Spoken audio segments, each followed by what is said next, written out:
I'm the same age as Rotary in Adelaide. The Rotary Club was chartered in my birthday year, in February, I think, in the birthday month even. So, as most of you know, I recently had my aortic valve replaced, which mightn't make me live longer, but will make living a lot easier. The way back in 1946, I didn't know what I was going to do with my life. My friends were going into the army, and others were going into practice. So I applied to the museum for a position to go to Arnhem Land. At the same time, I applied for a position in New Guinea.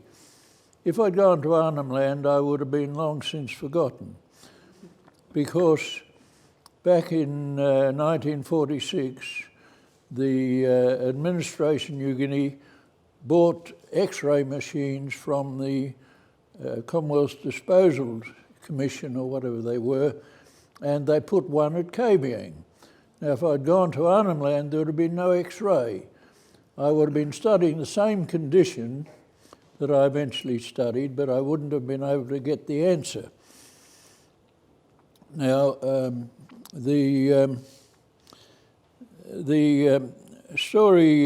my story starts in New Guinea about 1884, and we can show the Germans took over the north part of it, which was in a line through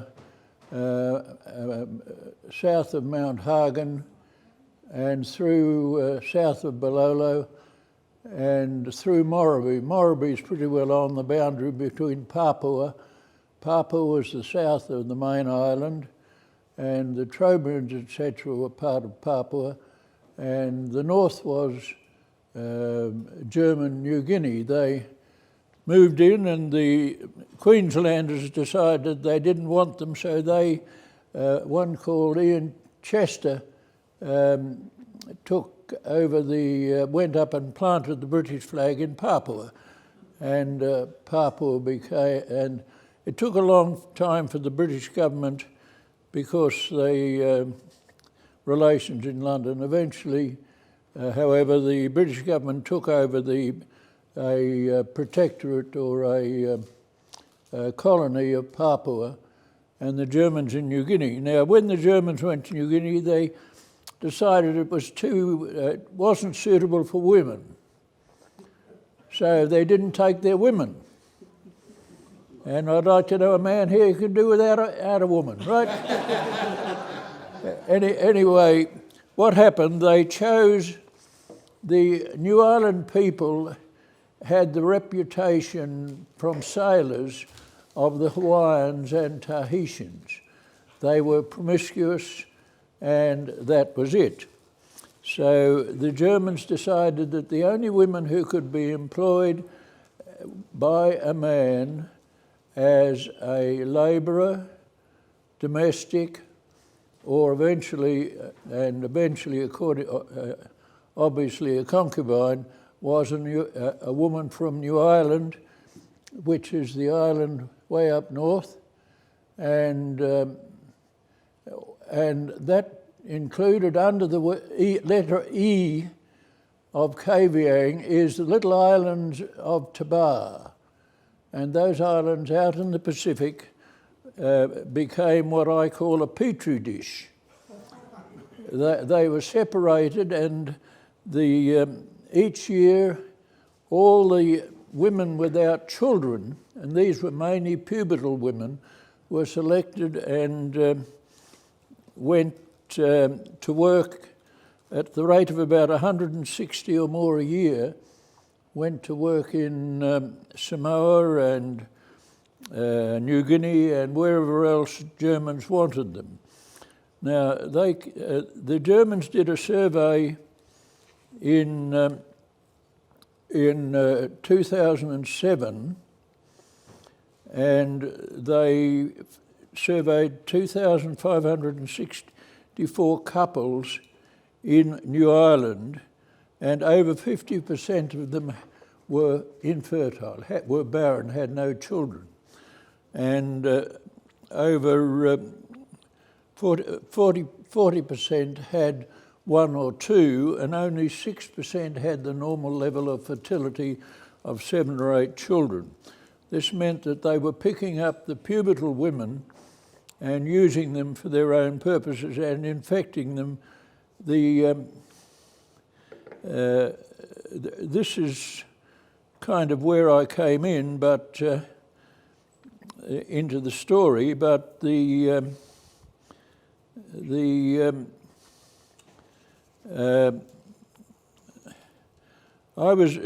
and I were in Sydney with our newborn child, Robert, who's like me, an epidemiologist. We're thick on the ground at the moment, but there weren't any in those days. And I was there, and I was just an ordinary doctor doing a course, and I got a letter saying, we'd like you to go and study the declining population of New Ireland. Well, as part of this, I studied New Ireland, and I compared it with populations in Booker. Before I was married, when I was up there in 47, 48, I walked around the villages of Booker, and the people would line up from the tallest to the smallest, the men and the women, and you would walk along them. And I looked at people like this, and I thought, well, this is not adding any good to my knowledge of the people or to their health. So I proceeded to study in a village called Lamancoa, which is just up west of the word B in Booker Island. And I also studied a village in inland Booker. I set about records, and I sat down with families and recorded the family structures and everything of those villages. And I was suddenly in Sydney told that instead of going to Rabaul, we were going to go to cavying. Now, Joy had never heard of cavying. She had heard of Rabaul because I'd been there, and but she said, well, I'm not going there, I don't like that, no. And but we eventually ended in cavying, and I was able to compare the populations of the two. And the really important thing was that, cutting it short a bit, on Tabar Island, a separate island, I was able to study the population without migration. Where I was looking at near cavying, people were moving in and out. And in the people of Tabar, who I saw in 1950, who were born before 1904, they had the same statistics as the Germans had found in 1907 in their study of New Ireland. Over a half were barren, completely childless. A third had 1 or 2 children, and an eighth had normal fertility. Now, John Gunther, who was my boss, had decided he would give these penicillin of all the people of Tabar, would give them an injection of penicillin. He'd made this decision. He didn't know what was the cause, but he knew the declining population was continuing. And he gave them all penicillin. Well, I came along in the same year and studied them. So I've been able to measure the effect of the penicillin. The population of Tabar in 1850 was 12,000. The population when I went there was 1,500, and we gave them the penicillin. It was given in 1950. The population today exceeds 4,000. If the penicillin had not been given, these people would have died out. And they wouldn't have been the only ones that died out without penicillin. One of my colleagues who's retired in Hawaii has written a note in which he said the population of the American black population was 25 million in 1945. If there had been no gonorrhea in that community, the population would have been 45 million of Negroes.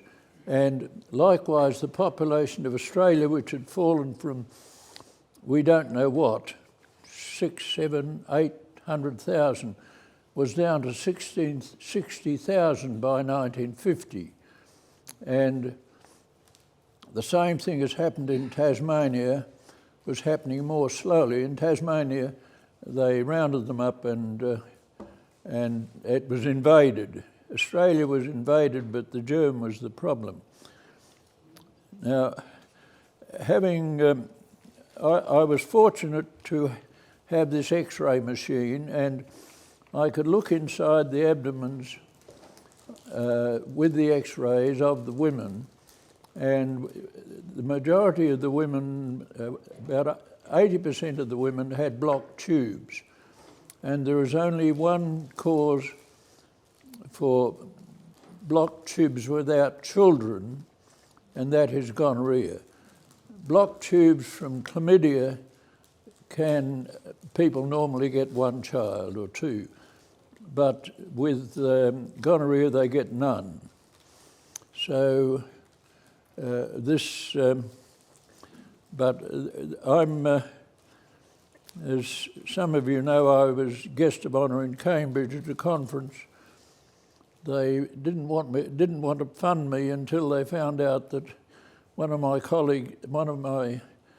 men who'd worked with me in Melbourne said, his health is a legend.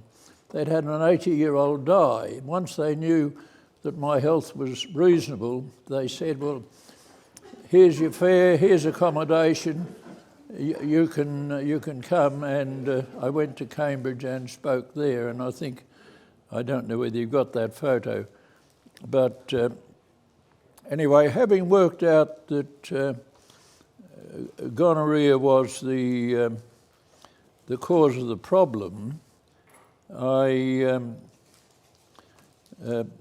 proceeded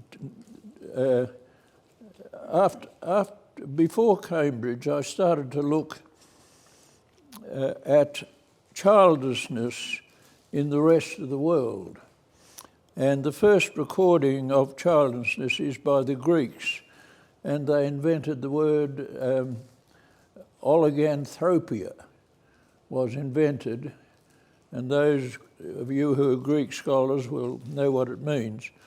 Anyway, the Spartans had fallen from 10,000 in 1480 BC to over 150 years to 1,000.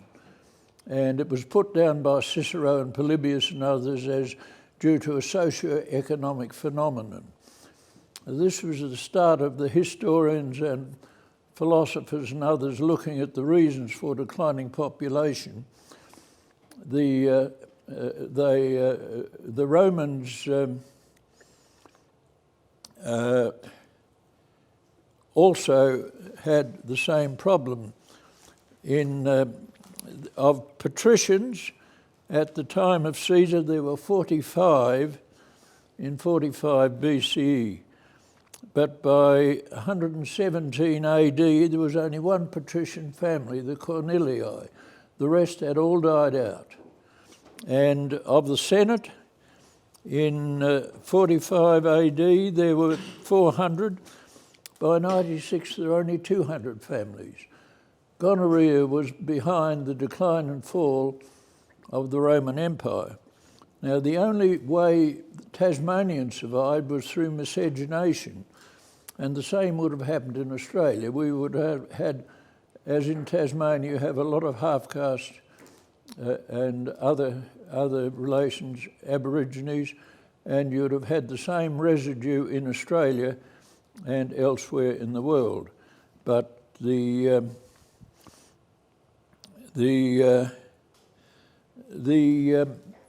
cause of this was always blamed on the women. They could either take a contraceptive, which none of them have survived till today, of the plant ones. They could have an abortion, or they could have infanticide. And the thinking of the world in 1871 was put by Charles Darwin into his book on the descent of man, and he said, put especially infanticide into the text. And one man by the name of Howarth, Henry Howarth, a politician and a self-taught scholar, went to Charles and said to him, look, you got it wrong. So immediately he wrote his first edition in 71, he wrote a new edition in 74, and he put the word especially before infertility. Took it away from especially infanticide to especially infertility, and you can find this in the book. And he listed infanticide as probably one of the causes, but not the main cause. That anyway,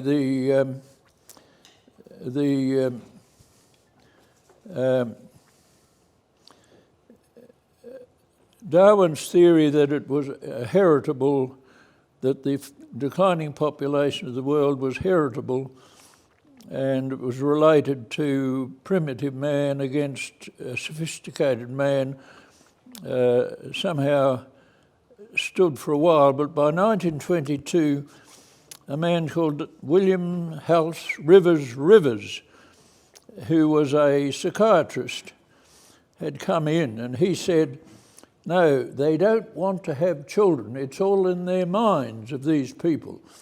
And when I went to New Guinea in 1950, that was the given theory. The government and the South Pacific Commission were spending money trying to improve the trading, the education, everything of the people to try and get rid of the infertility.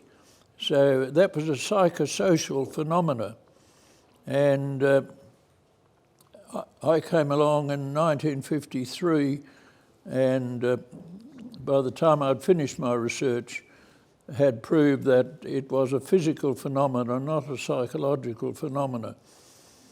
Now, the real question is what might have happened if, well, we know what's happened to world population, and the population of the world has trebled.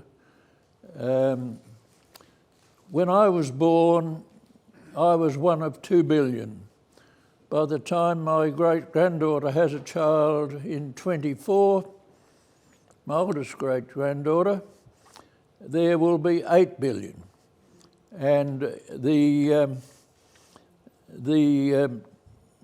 if penicillin had not come, the world population would be now, which was 2.5 billion in 1950, would now be somewhere around 5 billion, not 7.5 or 8, nearly 8 billion. So, anyway, I'm putting all of this into a book which I didn't agree with everything that was said in Cambridge, so I've got to put my own story in.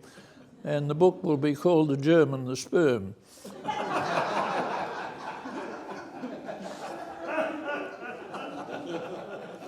And I've written most of it.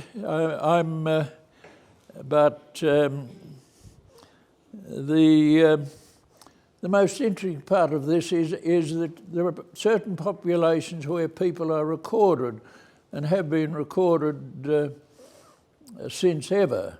And a man called Thomas Henry Hollingsworth has studied the British dukes, and 20% of the dukes do not have progeny, right? That's 20%. And the normal percentage in an ordinary society is about 5%. So that means, and this is shown best by the Tudors, where Henry VIII had 4 male children, 3 survived birth and 1 was stillborn. And then I think he had another male child, but he still, who was stillborn. But his brother Arthur had somehow got syphilis, that's recorded.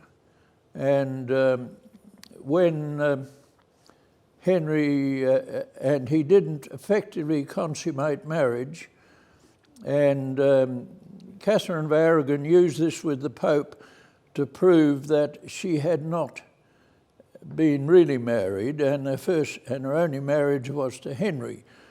But Henry may or may not have had syphilis, but he didn't transmit it. But women, and there was a 4-year gap, is not unreasonable for a woman to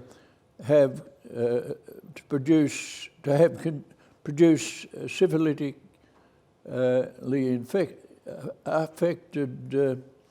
infected children.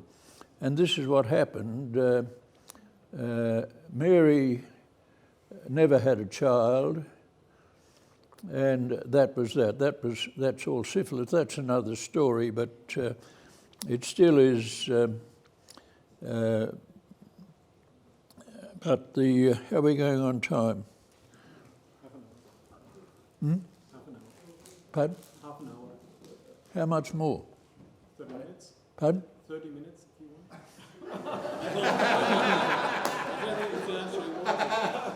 You can also move over the questions.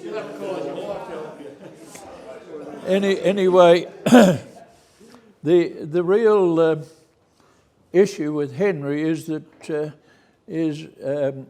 Mary had got syphilis from her mother, and she had 2 sons who survived birth and were made dukes of Cornwall, and 1 stillborn, and then she had Mary, and she had 2 stillborn daughters, but she didn't produce a surviving heir. Now, Edward VI was his successor, but Edward and Elizabeth were taken under the wing of Catherine of Aragon, who had married Thomas Seymour, the brother of Jane Seymour, who had died in childbirth. And dying in childbirth wasn't unusual in those days. And anyway, Catherine Parr had never had a child in spite of being married either 2 or 3 times. But suddenly when Thomas Seymour came along, he was known as a womanizer in the court. He used to pleasure the women without getting them pregnant. So he was very much a good commodity. Anyway, when he married Catherine Parr, she immediately got pregnant. And Henry and Catherine, Elizabeth was in the room next door, and staying with them. And Thomas and Catherine used to go in, and the word used is tickle her in their bedclothes in the early hours of the morning. Now, this was all right, but eventually Catherine became so heavy with child that she didn't go, but Thomas still kept going. And Catherine said, "You've got to stop that, Thomas. You shouldn't do that." But anyway, so eventually Thomas didn't stop. We don't know what happened when he was there. He may have given Elizabeth gonorrhea, he may not have. But Elizabeth and her maid were sent to Hadfield House, and everything was okay, until Elizabeth met up with a bloke called Robert Dudley, who had gone to school with her. And they established a relationship, and they were... Dudley's wife had fallen down the stairs and died. Whether she was pushed or not, nobody can say. But it was rumoured in the palace that they were to marry, and the Cecil family were immediately upset and said their intention is to re-establish the Roman Catholic Church in England. So that was very much a mark against Dudley and Elizabeth, and Dudley was the one who was going to do it. So the relationship continued, but Elizabeth then decided, well, she may as well complete the story, and she put her hand up and said, "I am a virgin." She knew she was a virgin because no matter what she didn't have a child.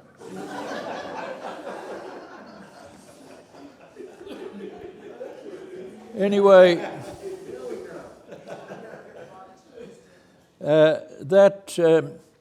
and Henry VIII, Mary and Elizabeth and Edward died young. None of his children produced children, so that his sister Mary's grandson, James VI of Scotland, became James I. And James I went along all right. He had a daughter, Elizabeth, and we'll hear of her shortly. And he also had,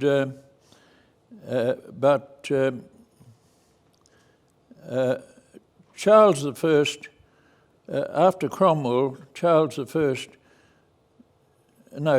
came, and Charles I was beheaded, right, by Cromwell, but the children of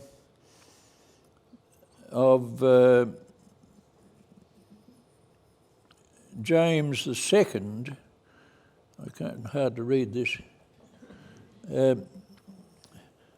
Charles II's wife had no children.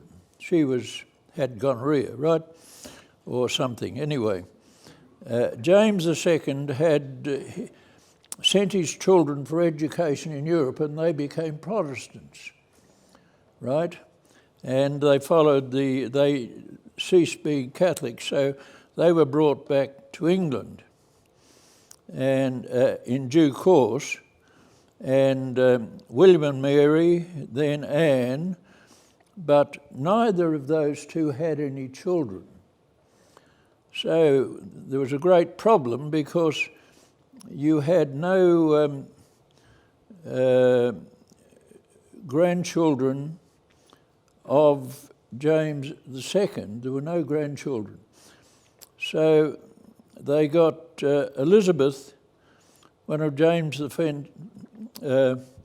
first, older than Charles I, was James I's second child, had become Queen of Bohemia, and she had a daughter of Sophia. And the British were so exercised about the whole matter that they had they passed what was called the Act of Settlement in 1701. Now, the Act of Settlement said specifically that Sophia, the daughter of Elizabeth, was to succeed Anne when she died, right? And but unfortunately, Sophia died before Anne did. So Anne's son was, guess who? George I. That's when the Hanoverians came in. And Anne's son,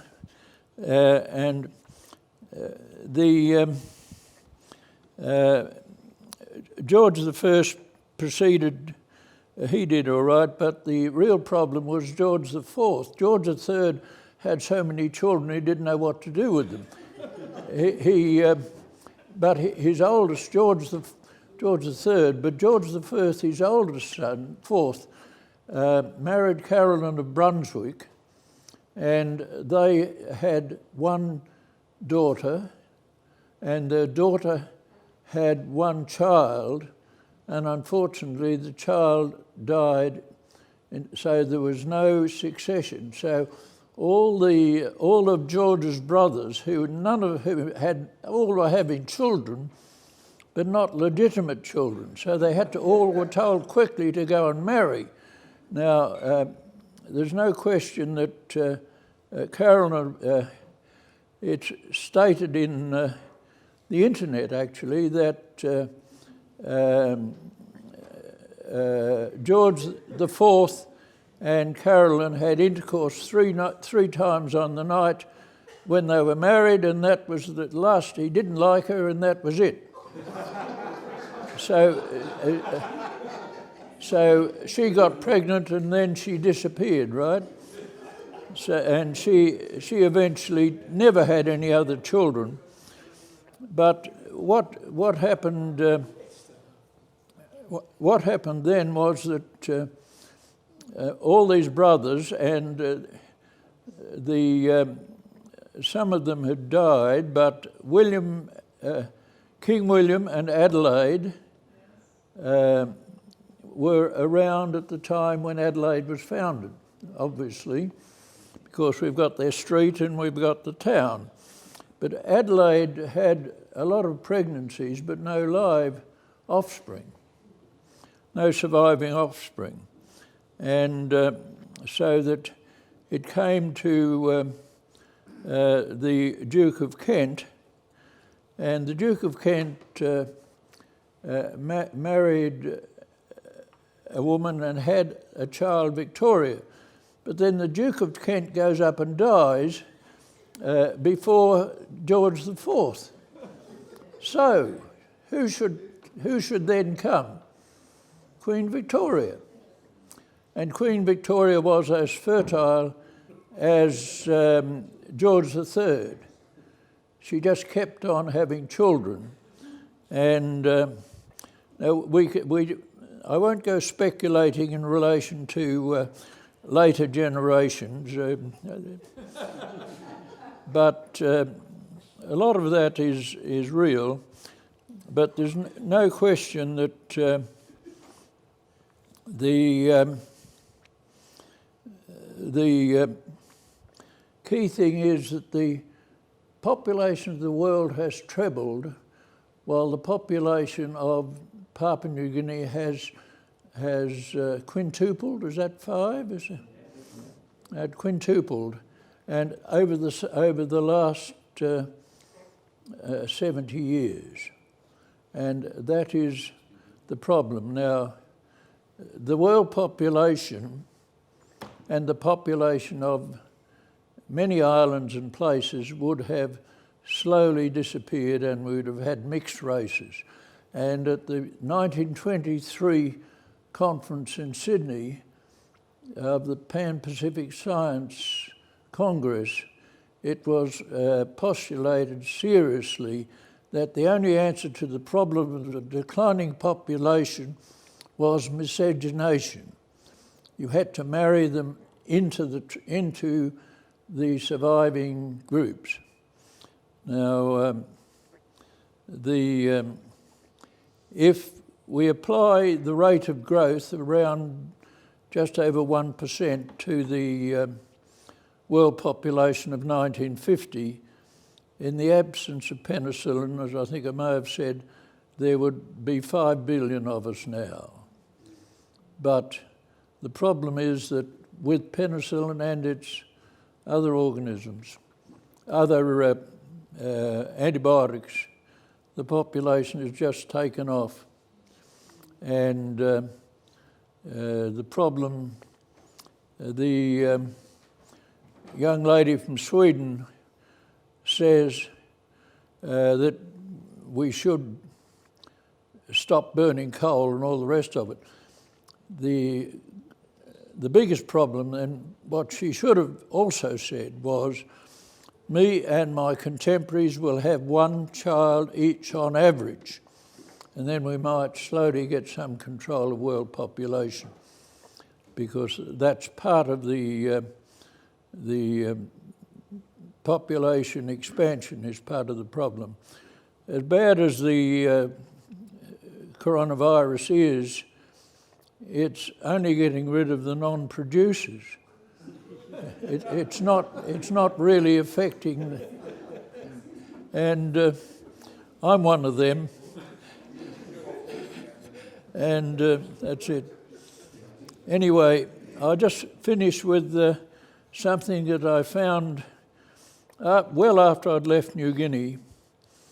In 1975, in 1974, I was in Geneva and sat down with members of their committee on infertility and talked about what I'd done in Tabar and New Guinea. And in the publication that they produced, resulting not from that meeting but from their meetings, they said, the most complete epidemiological study of the prevalence of infertility, pregnancy wastage and child loss is that Dr. Scragg, by Scragg, undertaken on the island of New Ireland in the Western Pacific. This study of several villages combined a demographic survey and a clinical diagnostic studies.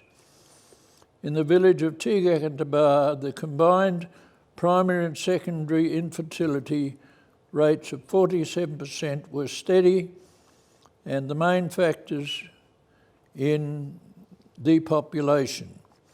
Elsewhere, in Solus, in Buka, the infant mortality was 32%. 32% of the children died, but the population still increased. Right. Anyway, that's what WHO said. But it's a very interesting story, and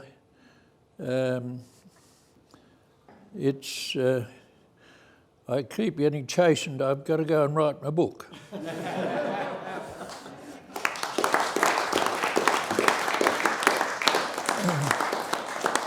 Your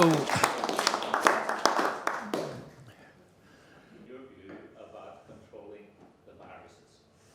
Well, I don't think the coronavirus is, it's not like the flu 100 years ago.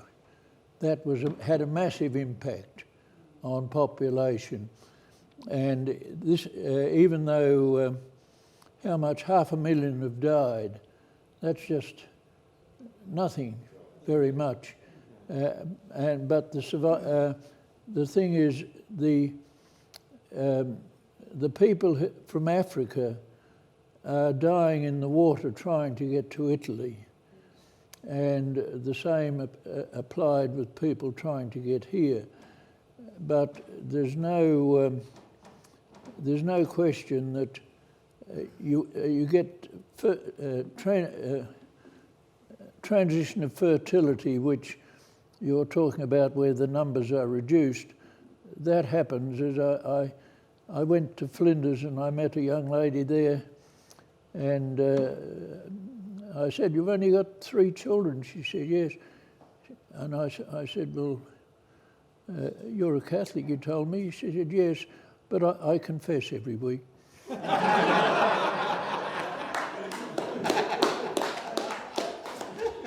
And There's an awful lot of And the thing is, we Nigeria, New Guinea, which I've said is quintupled. If the world population had increased like New Guinea and Nigeria, but organisms like coronavirus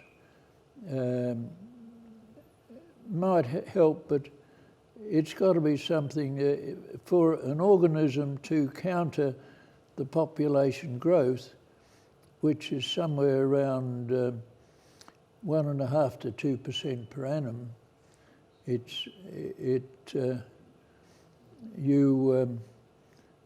has to be kill a very lot of people, and it has to affect mainly the reproductive group. So I don't think organisms, my prediction is that organisms won't do it, but we're getting starvation is occurring in some countries. There are other factors which eventually will affect everybody. The virus has really upset not only our world, all of the world, and we don't know what's going to come out of it, but we've been able to in some way feed and use the rest of the world. Somehow we've fitted into a world as we knew it. Whether we'll be able to fit effectively into the world as it will occur is another matter. It's been different to yours. And I'm wondering how you communicated, how you adapted to their culture and those sorts of things. Well, way back in I'm not an Australian, I'm a New Zealander. A real problem. Not really Indian, are they? My son is a professor in Auckland and the head of the department there, and he's got 2 daughters who are New Zealanders, all the others are Australians. But I was brought up, and I've got photographs of me in a pram and my sister and a Maori with us, and as a small child I mixed up to the age of 5 when I left. I left before I was 6. I would have associated very freely with the Maori children, and but as far as communicating, we got one fella one talk, 2 fella one talk here. we talked in pidgin, but I learned the main word only word I remember from the village in Lamankoa on the north of Booker is abaritz. And abaritz means turn around. I used to say to the children, and the parents would say it, so I got used to saying this. Abaritz means turn around.